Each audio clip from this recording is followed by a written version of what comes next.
نحمده ونصلي على رسوله الكريم أما بعد فأعوذ بالله من الشيطان الرجيم بسم الله الرحمن الرحيم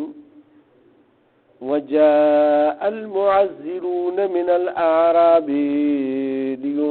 ليؤذن لهم وقعد الذين كذبوا الله ورسوله سيصيب الذين كفروا منهم عذاب أليم ليس على الضعفاء ولا على المرضى ولا على الذين لا يجدون ما ينفقون حرج إذا نصحوا لله ورسوله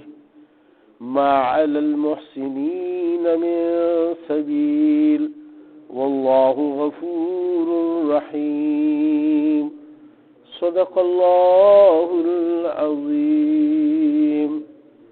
دا سورة توبه را لسم سپاره را دولسم رکوع شروع کیږي. الله سبحانه وتعالی دې مونږ ته د صحیح وینا توفیق راکړي او بیا د عمل توفیق دې الله راکړي. په دې آیاتونو کې الله سبحانه وتعالی فرمایي د منافقانو ذکر کوي چې کله د جنگ نه واپس رسول الله صلی الله علیه وسلم راغو نو هغه وخت کې د منافقانو خپل عذر پیش کولو چې زه خو جی د ما کور کې داسې دغه د دې مجبورۍ نه نوم تللی د دې نه نوم تللی خپل عذرونه کول. رسول الله صلی الله علیه وسلم به مسکی شو او تبسم به فرمایلو او بیا به روان شو او بیا به یعنی خود ناراضګۍ هغه اثار د رسول الله صلی الله علیه وسلم په مخ مبارک باندې وو چې د جنگ تبوک نه منی شو. نو رسول الله صلی الله علیه وسلم ته خو چونکې دا پته و چې دا منافقان دي دی په صحیح معنو کې زړه ایمان نه دی راوړی بس پرې زندګۍ دا لږ وخت دی چې بس دا تیر کې نور د همیشه لپاره دی د جهنم اور عذاب تیار پروت دی. الله پاک مخکې په آیاتونو کې وفرمایل الله تر دې پورې وفرمایل چې د دې مالونه او بچو ته مو ګورئ چې دې دومره زیات مالونه دي جایدادونه دي بچي ګر دي کومبه غټاله نو دې سيزونو ته مو ګورئ. په تعجب کې تاسو دا خبر ردی وانه چي ولې چې په دې ذریعہ سره الله سبحانه وتعالى دې له عذاب ورکول غواړي. او دا غي ما تاسو ته یو مثال پیش کړو چې د سړي یو زویم یعنی بدکار شي او هغه سرکش شي نو انسان ډیر پریشان دی. کاغه پوډری شو کاغه جوارګر شو کاغه شو ټول کور ور سره کاغه غل جوړ شو ټول کور ور سره پریشانی. بیا دا یو کس ته سره هغه ټول پلار مور لونه خويندې بي عزت کیږي. نو الله سبحانه وتعالى دا فرمایي چې مطلب دا دی تاسو دې اولاد ته او دې سيزونو ته وګورئ. اوس الله سبحانه وتعالى دا فرمایي وجاء المعذرون او راغ دا بانه کون کی خلق من الاعراب دا کلو والونا دلته اوس د کلیوالو خبره کی د دې د مخکې د مدینه د منافقانو خبره وشوه. مدینه منوره کې منافقانو او سپه خو شکلو کې میره چې موږ ورته وای په میرو کې نو هغه خلق د هغه په باره کې صلی الله پاک ذکر فرمای چې لا دا کلیوال خلق امراغ او عذر خپل پیش کوله ليؤذن لهم د پاره د دې چې اجازت ورکي تدیتا یعنی رخصت ورکي وقعد الذين كذبوا الله ورسوله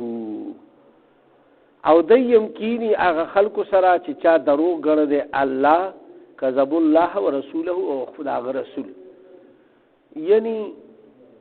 د زړه نه تصدیق نه دی کړی په ظاهر کې کلمه وای منافقان دي نو دیم دا وای چې مونږه دای سره پرې دی چې مونږ کینو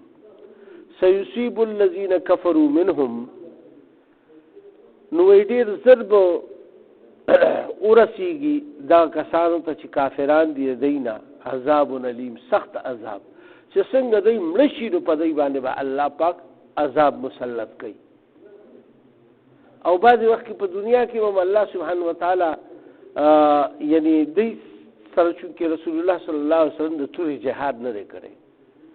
جاهد الكفار والمنافقین الله پاک را لېږل دي، لیکن د رسول الله صلی الله علیه وسلم نه دا ثابت نه ده چې دوی پسې توره راغشتي او دوی نه سرونه قلم کړي وي. ولې چې عمر فاروق رضی الله تعالی عنہ ډېرې پیرې داسې ووایي چې دوی به داسې حرکت وکړو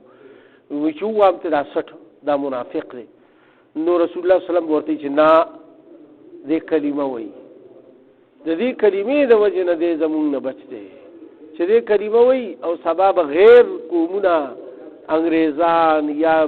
بت پرست یا هندوان کافران به دا وایي چې وګوره مسلمانان خپلو کې یو بل وجني.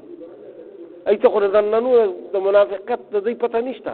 لیکن کلمه وایي مونږ سره مونځ کوي، مونږ سره یو ځای ګرځي ناست پاست دي. نو غیر مسلمانې دی چاہے که د دوی عمل ډېر خراب دی نو د دې اجازت رسول الله صلی الله علیه وسلم دی لنډې ورکوي. نو دوی دپاره د عذاب د جهنم الله سبحانه وتعالی تیار ساتلی. اوس الله پاک په صحیح معنو کې چې کوم خلک د عذر قابلو نو د هغې بیان کوي چې او د دوی عذر هغه په ځای باندې و. هغې کې دا دی چې لیس علی الضعفاء نشته په ضعیفانو باندې ولا علی المرضى او نه په مریضانو باندې ولا علی الذین لا یجدون او نو هغه کسان چې نه مومي ما ینفقون هغه خرچ چوکي په خپل ځانونو باندې، یعنی دولت پیسې ورسره نشته، د سفر اخراجات ورسره نشته، حرج څه ګناه په دوی باندې نشته چې دوی وروته د جهاد دپاره. د دوی دپاره یعنی معنی څه شی جوړ شو د هغې عذر چې کوم دی هغه صحیح و، یا سخت بیمارانو تبه وغیره وه او یا چې کوم دی نو دغه څوک ګډو څوک ړوندو یعنی چې هغه جنګ وغیره نه شو کولی، یعنی هغه ضعیفانو یا ډېر بوډاګانو. نو د ضعفاو نه دې ضعفانو کې بیا ټول راغلو او مریضانو الله پاک بیا ذکر وکړو. درېیمه طبقه الله پاک وښوله چې هغه خلک دي چې په قوت طاقت باندې ټیک دي، خو لیکن د لارې سفر ورسره نشته، اوښ ورسره نشته چې سفر کړي، ګاډۍ ورسره نشته، پیدل خو دا دومره لوی سفر خو نشي کېدی. ولې چې یو اوښ باندې هم لس کسان سورېدل، زه بیا هم لږ دمه خو به شو که نه یو منزل خو به یې داسې ووالو. نو دغه د دوی دپاره وایي څه حرج نشته، د دوی ګناه په دې کې معاف ده. اذا نصحوا لله ورسوله او د دوی زړونه صفا دي د الله دپاره او د رسول دپاره. د دوی دننه په زړه کې خیره نشته، لیکن د دوی دپاره چې کوم شی د نتلو جوړ شوی دی نو هغه د دوی عذر صحیح دی. ما علی المحسنین من سبیل او الله پاک فرمایي نه دی نیکی کوونکو باندې څه الزام، یعنی کوم خلک چې د نیکۍ اراده کوي الله پاک وایي چې په هغې باندې زه څه الزام نه لګوم، نه په هغې باندې څه ظلم کوم چې ګیرې تاسو به لازمي وځئ، چاہے که تاسو معذور یې نو هم بوځئ. نو الله پاک وایي چې په هغې باندې والله غفور رحیم او الله بخښونکی او مهربانه دی. یعنی دې خلکو ته الله پاک بخشش به کوي چې هغې د څه وجې نه نه ایتلي او هغه داسې وجه چې کوم الله پاک بیان کړ. اوس الله پاک فرمایي ولا علی الذین او نه هغه کسان اذا هغه وخت کې ما اتوک لتحملهم قلت چې کله دی راشي تا ته دی د دې دپاره چې مونږ سواره که په سیز باندې په هغه وخت کې د اوښ سورلی وه یا د اس سورلی وه یا خرو یا خچرو، دا د سورلی سیزونه. نو یو ټولګی داسې و چې هغې خو جهاد دپاره راغلي وو، لیکن هغې سره سورلی نه وه. نو رسول الله صلی الله علیه وسلم ته حاضر شو، ورته ووایي چې مونږ له څه سورلی بندوبست کوو شو نو ښه به. نو رسول پاک صلی الله علیه و وسلم هغې ته وی چې اوس خو ما سره څه نشته او زه څه وکړم که نه. نو بس هغې چې لاړه نو ډېر زیات خپو د سترګو نه اوښکې روانې وې. دغه یعنی دومره هغه په مینه محبت سره راغلی وو خو لیکن صلی الله ورسره نه ونو رسول الله صلی الله علیه وسلم له فریاد وروړو رسول الله صلی الله علیه وسلم ورته خپل عذر ښکاره کو دومره لوی لښکر دی او د هغې لپاره چې دغه چا لپاره څه کېدی شو ما وکړو او اوس ما سره څه شته نه نو زه تاسو له څه درکوم نو دی چې ته واپس نو دی سترګو نه اوښکې روانې وي دی بیا چې خپل ځایونو ته لاړه هلته خیمو ته ورسېده په دې کې چېرته نه یو څلور شپږ اوښان چا راوسته د صدقې او رسول الله صلی الله علیه وسلم ته یې پیش کړ بس زر رسول پاک صلی الله علیه وسلم یو استاد دی پسې ولېږلو چې راشي ستاسو بندوبست خدای پاک وکړو نو بیا یې وله هغه ورکړه نو څلور هغه یې ورکړه او یو دوه وله بیا بل چا ورکړه د هغې کار وشو نو دلته کې الله پاک فرمایي چې ولا علی الذین او نه دی په هغه کسانو باندې اذا ما اتوکه کله چې راشي تا ته لتحملهم چې سواره کې ته دی په څه څیز باندې قلته نو ته ورته ووایې لا اجدو نشته ما سره ما احملکم علی چې زه سواره کوم تاسو په هغې باندې ما سره څه شی نشته نو ګوره الله پاک پورا بیان فرمایلی دی وتولوا واعینهم تفید من الدمع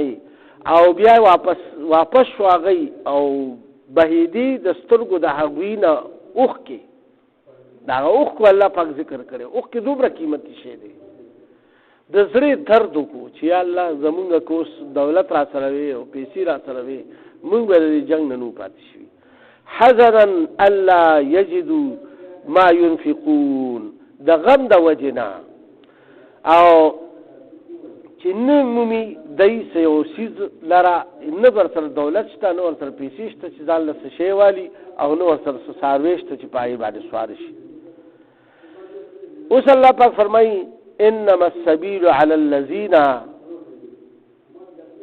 هغه لار د الزام خو په هغه کسانو باندې ده یستأذنونک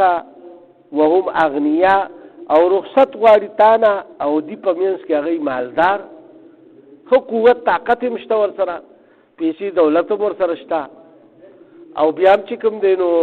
دی باوجود د دې نه راځي او تانه لکه اجازت غواړي نو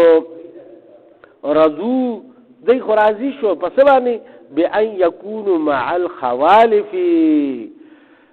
په دې باندې چې پاتې شي دی هغه ښځو سره خوالف د ښځو جمع ده یعنی رستو پاتې کېدونکي به صرف زنانه وي ماشومان بو بوډاګان بو ضعیفان بو او چې کوم معذوران نو هغه بو نو دلته کې الله پاک فرمایي چې دی راضي شو په دې خبره باندې چې دی کینی هغه خپلو ښځو کې پاتې شي وطبع الله على قلوبهم او مهر لګولی دی الله سبحانه وتعالی د دوی په زړونو باندې فهم لا یعلمون نو دی نه پوهېږي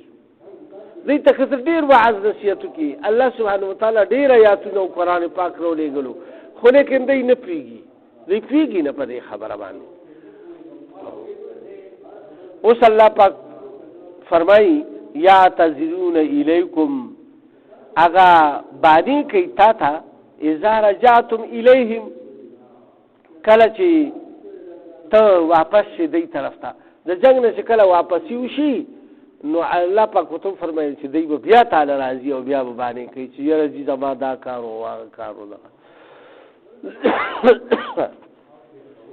قل نو ته ورته فرمایي لا تعتذروا تاسو بانی مه کوئ عذرونه مه کوئ ما ته لن نؤمن لکم زه هرګز تاسو باندې ایمان نه لرم یعنې ستاسو په دې بانو باندې یقین نه ساتم قد نبعنا الله من اخبارکم په تحقیق سره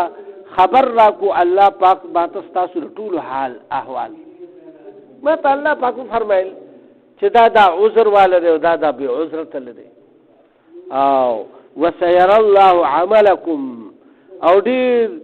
زر به ګوري الله پاک ستاسو دا ټولو عملونه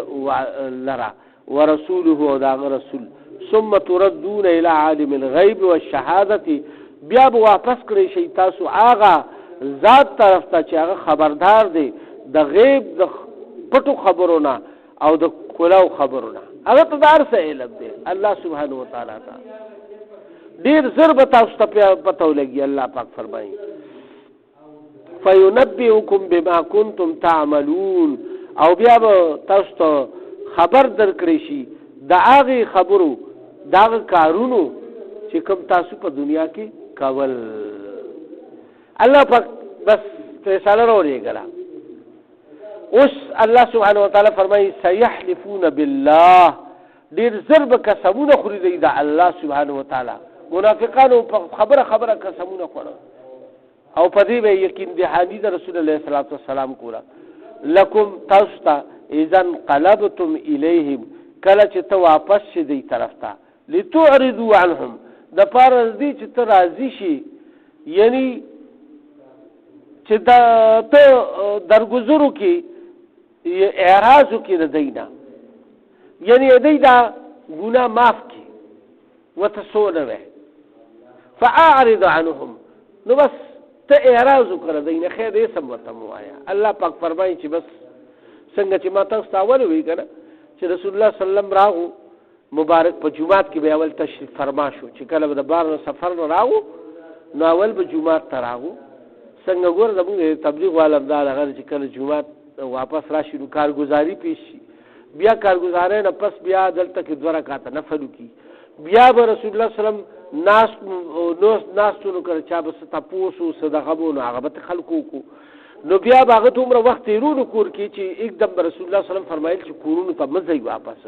ولې چې ستاسو بیبیانې او کورونو والا ځایونه سنبال کړي. دومره غټ سفر نه د میاشتو 2 3 4 5 میاشتو نه براغلي وکړه، نو د سفر نه دا سنت عمل چې راشي نو مانځله راشه. دلته که د مونځ وخت نه وي او د مستحب مونځ وخت وي لکه د اشراق ټیم وي، د چاش ټیم وي، د ماښام ټیم وي، ماسخوتن ټیم وي، نو 2 رکعته نفل وکړه، تحیت المسجد او د سفرانه مونځ د اختتام وکړه چې خدای په خیر خیریت سره رسول، دا سنت عمل دی. او کور ته خبر ولېږي چې یاره بس زه راغلی یم که نه خو زه لږ جومات کې یم. نو په دې سره زنانه خپل ځان صفا سوتره کړي او پاک ساک کړي دغه کړي. نو دلته کې الله پاک فرمایي فاعرضوا عنهم، نو ته اعراض وکړو درګذر وکړه دوی ته، انهم رجس، بېشکه چې دا پلیت دي، ومأواهم جهنم، او د دوی ځای جهنم دی، جزاء بما كانوا یکسبون، او بدله د دغې کارونو چې کوم دوی کوي، کوم کارونه چې دوی کوي د هغې بدله به دوی ته دا په دې صورت کې ملاویږي چې په آخرت کې به د دوی دپاره یعنی دوزخ وي. اوس الله پاک فرمایي یحلفون لکم، دوی به قسمونه خوري تاسو ته، لترضوا، دپاره دې چې تاسو راضي شئ عنهم د دوی نه، فإن ترضوا عنهم، نو که چېرې ته راضي شې د دوی نه، فإن الله لا يرضى، نو الله نه دی راضي کېدونکی د دوی نه. ته که د دوی نه راضي هم شې نو الله ته نه راضي کېږي، ولې چې دوی الله او رسول له دوکه ورکړې ده. خو رسول الله صلی الله علیه وسلم خو ډېر حلیم طبع و که نه، هغه په مخ چاته خبره نه کوله، بس تبسم به وفرمایل او بیا داسې ناراضګۍ غوندې اظهار به یې وکړو چې بس لږ شمړه د مخې نه مې، خو په خوله به یې ورته نه وي چې خواشیا دی خواشیا داسې چل دی هغه چل دی. عن القوم الفاسقین، د نافرمانه قوم چې هغه نافرمانه قوم دی او فاسقان دي دا خلق. اوس الله سبحانه وتعالی د دې میروالو ذکر کوي، دا باندچیان، میروال، زنګلیان، دا چې کوم د خاریې نه لرې اوسېږي دا هغې خلکو ذکر کوي. الاعراب، او دا کلیوال خلک چې دي، اشد کفرا، ډېر سخت په کفر کې، و نفاقا، او په نفاق کې، یعنی دی کفر او نفاق یعنی منافقت کې دی ډېر سختی، و اجدر الله یعلمون، او لایق نه دي دی چې دی فیشي ازده کی حدوده هغه قاعدې ما انزل الله علی رسوله چې کومې نازل کړي دي الله سبحانه وتعالی په خپل رسول باندې. والله علیم حکیم، او الله د هر څه نه خبردار دی او حکمت والا دی. که تاسو کتلي که نه دا کلیوال خلک ډېر سخت دي، جاهلیت په دوی کې ډېر دي، دوی د خاري د آدابو نه خبردار نه وي، خبرې هم داسې لوړې لوړې کوي که خیال مو کړي وي، او اکثر د هغې اثرات دا وي چې هغوی د ماحول نه بار پاتې وي او هغوی کلي کې داسې یو بل له څنګه چې دا څاروله خلک اوازونه کوي نو داسې یو بل ته به اوازونه کوي پلانکي ډینګاړ که نه لکه آداب پکې د محفل هم نه وي. نو الله پاک فرمایل چې دوی دغه شانتې په منافقت کې او په کفر کې هم ډېر سخت دي. مکه معظمه چې کله فتح شوه نو بیا هم دې کلو والا ایمان راوړی وایي مونږ به ګورو وایي دوی سره وایي دا شریف خلک دا قریش وایي دا دوی ته اماده شو تر وایي دوی سره به مونږ وګورو چې بیا رسول الله صلی الله علیه وسلم په هغې باندې چړی وکړ نو بیا ټول قیدیان یې که ویې تړل راوستو نو بیا غلي ولاړو سره د بچو او د مالونو سره بیا قید شو. نو الله پاک فرمایي چې دوی په دغه کې خدای قاعدې او قانون د الله سبحانه وتعالی د دین زده کړی نه دی د دین نه لرې پاتې شوي دي. نو دوی هم د دې حقدار دي چې دوی هم داسې وي. ولې چې دوی کوشش نه دی کړی چې راغلی وی دلته کې دین زده کړی وی بس په خپل ځنګلونو کې پراتو او په خپلو پټو کې پراتو او بس هغې ته کار ویلو او د دین کار یې کولو نه. اوس الله پاک فرمایي ومن الاعراب من یتخذ ما ينفقون. اوس ټول داسې دین نه چې ټول داسې سختی په کفر کې او په منافقت کې بلکې بعضې پکې داسې هم دي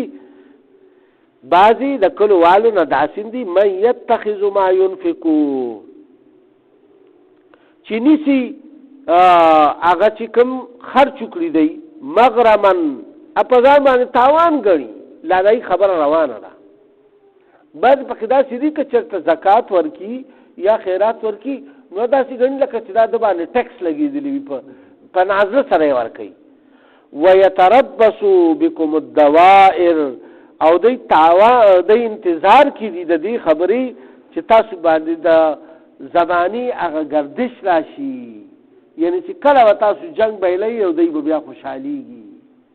ستاسو په نقصانونو باندې دوی خوشحالیږي په زړه کې. علیهم دائرة السوء نو په دوی باندې ډېر زر گردش د زمانې را روان دی او هغه ډېر خراب دی. څنګه چې بیا الله سبحانه وتعالی ټول قیدیان که د مکې معظمې نه پس د هغې پوره ذکر تېر شوی دی.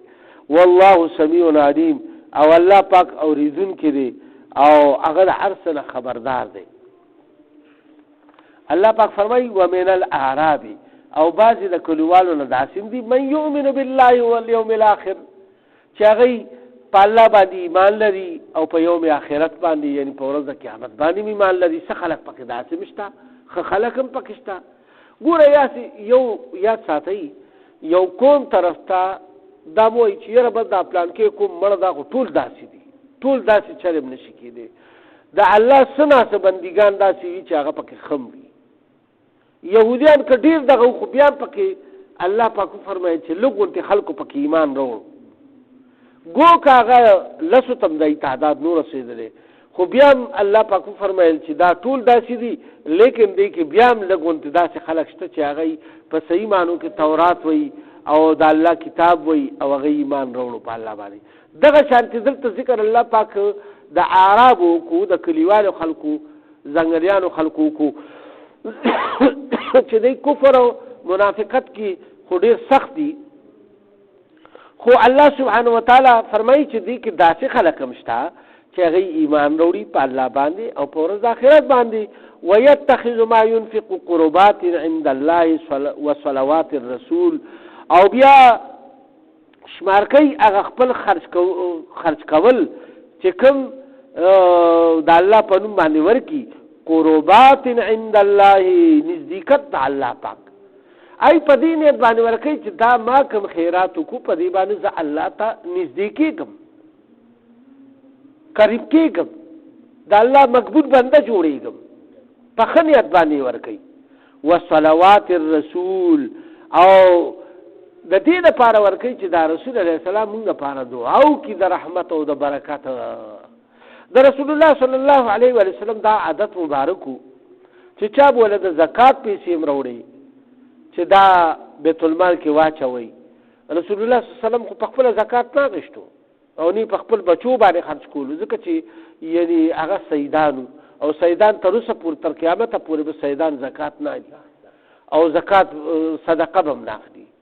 دا به نخوري دا په دې باندې حرام ده رسول الله صلی الله علیه وسلم به د صدقې کجوره یعنی د زکات او دا به هم نه خوړاو نه به کولو خو لیکن چې خلکو بروړو د بیت المال کې هغه بیا جمع کولو رسول الله صلی الله علیه وسلم ته ورکو نو بیا به هغه چې کوم دی په بیت المال کې واچولو نو بیا په غریبانو فقرا او مساکینو باندې به دا خرج کېدو خو مالدارانو له به هغه نه ورکولو الا او خبردار انها قربه او دی د دې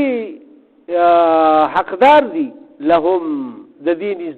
نزدېکت چې دی الله ته نزدې شي او رسول الله صلی الله علیه وسلم دیتا دعا وکي سيدخلهم الله في رحمته نو ډیر ضرب الله پاک دی په خپل رحمت کې داخل کی ان الله غفور رحیم بشک چې الله بخون کې او مهربان دی نو ما تاسو ته کنا الله پاک ول او فرمایل چې راغه کلوالو کفر او منافقت ډیر سخت خو پدې کې او دای چې کلا صدا الله په نوم ورکي هغه داسې غني لکه تاوان او په ځان باندې بوج غني لیکن څه خلک پکې داسې نشته چې یعنی مطلب د الله او د رسول سره محبت ساتي په ورځ د قیامت باندې ایمان لري او هغه چې ورکي نو ډیر په مینه باندې ورکي او بیا رسول الله صلی الله علیه وسلم نه د دعاګان درخواستم کوي او الله پاک لا ډیر په مینه سره دغه سيزونه ورکي او الله پاک بیا ولا یعنی تیار کړی دی د پاره د رحمت زینا جنتونه او بیا الله پاک د دې ګناهونه دغه سره معاف کوي او هغه غفور رحیم کریم مهربان ذات دی الله سبحانه وتعالى دې موږ ټول په دې باندې عمل توفیق راکړي او موږ ټول تاسو ته خدای پاک په دې باندې عمل توفیق راکړي یا الله زموږ د ناسته په خپل درگاه قبول منظور کړي کړه دې کې زموږ نه په معنا او په مفهوم کې څه کمې زیاتې شي معافیت وکړي موږ نه قانون وارد چې تاسو د رضا او د لقاء او د قرب سبب جوړ شي موږ ته زموږ اهل عیال ته ټول انسانانو ته هدایت نصیب کړي یا الله په موږ کې په کورونو هسپتالونو کې څومره مومنان مسلمانان بیماران دي شفایاب کړي څومره قرضداران دي قرضونه اخلاص کړي د چا څه شرعي حاجات دي د خپل غیبي خزانه ورته پوره کړي د حق والا روزه د فراغ صاحب د ټول مومنان مسلمانان په خپل کور کړي وطن باندې وکړي یا الله زموږ آبا او اجداد چې دوست کوم وفات شوي ټول مغفرت کې موږ تبداراتون کې منځونه آسان کې په آخر کې بدازي مشان کریمه نصیب کې چې لا اله الا الله محمد رسول الله صلی الله علیه وسلم